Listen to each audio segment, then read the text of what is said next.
first Premier League game. What did you make of the performance from the team? Yeah, look, I was pleased. I was pleased with the effort that the lads put in. I was pleased with the way they sort of reacted to everything that was going on in that first half. And the second half I thought we controlled the game. Probably could have been a little bit more threatening in that front third to create some more opportunities for ourselves because we had so much of the ball. But in the context of kind of where we're at and kind of what happened on the day, I thought what's pleasing most for me was how the players reacted to it all and the effort they put in. How was Christian Romero and what exactly happened? Well, he got a head knock and obviously it was pretty clear, and the medical team were kind of just monitoring him as he was kind of progressing from there, and obviously then he scored with his head, and they were pretty sure that we needed to, for his own benefit, get him off. And obviously what we know about head injuries is, for me, it's not even an issue. We just we will always err on the side of caution. Obviously Christian, the player's not the one you listen to in that situation because he doesn't know what's going on either. So I thought it was pretty clear what we had to do. Disappointed that apparently we filled out the wrong slip, that it wasn't a concussion sub, and in this day and age where what we know about head injuries, if we're going to worry about what form we fill out, I thought it was pretty clear what had happened. But anyway, hopefully he'll be okay. Coach Sosky, you put him straight in Mickey van der Ven. What did you make of that? Yeah, look, obviously, we had Mickey, Destiny and Vic, three of our back five making their debuts for a club. So you kind of know that, anyone will tell you in terms of the defensive side of the game, the more understanding you have, the better you are. So we obviously took a bit of a gamble throwing them all in, but I just thought all three of them handled themselves really well. It's not an easy place to come. You get put under pressure, particularly, with balls coming into the box, and I thought they all handled themselves really well. Mickey has only had 3 sessions with us, so I could have got it sort of waited to put him in there, but my feeling is, and he's going to be a very good footballer for us, and the quicker we introduce him to Premier League football, the better he'd be. Romero, do you stand a chance he could be available next week? Don't know, mate. I'm not. I just with the protocols. Well, exactly right, and that's where people like me should just shut up and listen to the doctors. So that's what I'm going to do, because I think we've gone beyond the stage of, managers or players trying to get funny about these things. It's clear what there are protocols. They're there for a reason, and the welfare of the player is paramount. So that decision will be made by people who know about this subject far more than I do. And just at the beginning of the game, the players came out. It looked like a form was sort of huddled by the crowd. Was that something they came up with themselves, or just spoke to them about doing? Nah, not me, mate. I'm not. I've got enough on my plate. It was driven by the players. I thought our supporters are outstanding today. And it's fair to say that we've put them through a fair bit this pre-season, and all we can try and do is give them some hope and belief that we're going to have a season where they see a team that is going to be growing and representing the football club the best possible way. And I thought the supporters were outstanding today, and hopefully they leave the ground maybe disappointed we weren't able to get a win, but at least seeing that the players are fully committed to us trying to be a football team that makes an impact. And is that an exciting part of that? It's obviously game 1, but you've had 69% possession, 18 shots, and yet it feels like naturally this team should get better when it comes to creating. Yeah, we have to.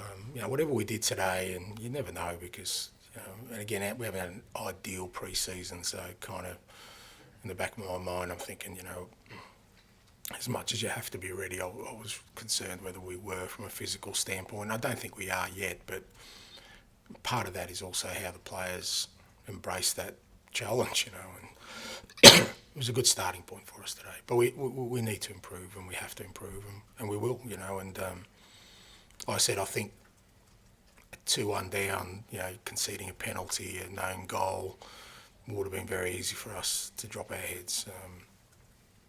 but I never sensed that in the group. They were pretty determined to get back in the game, and I thought we did that well.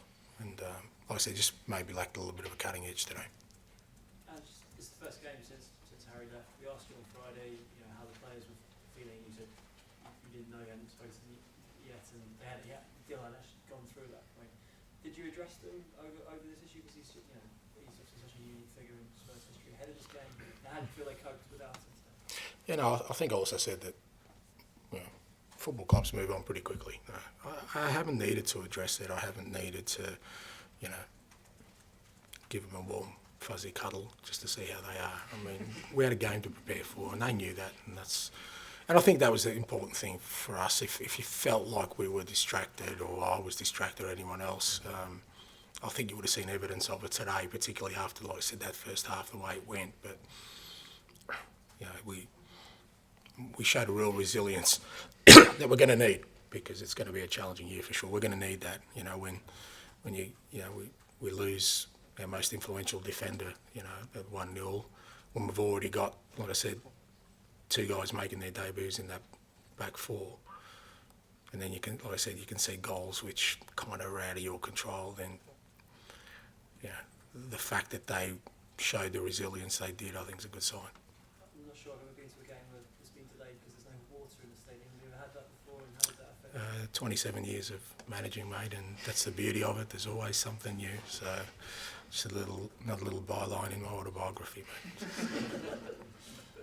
And what do you make of Richarlison up front? Do you think maybe he can lead the line? Or Look, I thought he worked hard today, but I felt we didn't use him enough. I thought we could have been a little bit more sort of direct to him and look for him a little bit more. He was making some good runs. He was working hard. He had a couple of half opportunities, but I thought we could have created more for him.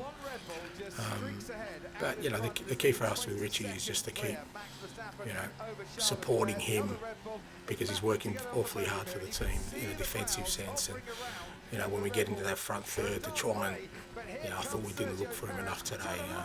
I've got a lot of time for him as a striker. I think he's got a lot of great attributes, and he'll always work hard for the team, and that's a good starting point for me.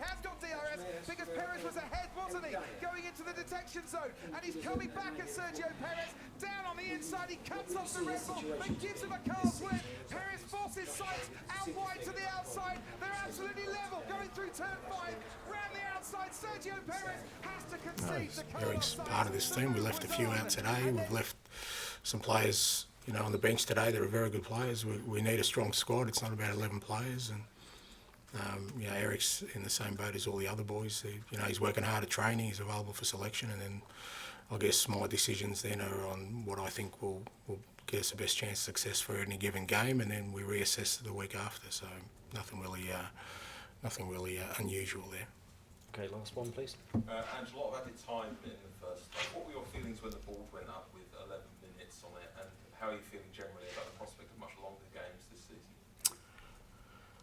I mean, I think, like I said, a fair bit went on in the first half, so you kind of understand that most of it was probably taken up by injuries. There's 4 goals, there's VAR, so you can't understand. I don't have a major issue. I have a little bit of an issue that I think we wouldn't be playing as much time if referees hurried people up early in the game. It seems like they only hurry goalkeepers up in the last 5 minutes when they should be doing it in the first 5 minutes. And if you do that kind of stuff, then you don't need that much time. Hopefully the game flows, but from my perspective, I had a feeling there would be a fair bit. You don't want it to be a constant, because if it's a constant, it usually means there's been a lot of stoppages, and I don't think that's what we want. I think the idea of it is to play football, but not, we'd rather watch, football played at a flowing rate rather than stop, start, and still trying to get minutes out of the game. So I think the officials can help that by allowing the game to move on when it's required. Okay, thank you very much. Thank you. Thank you.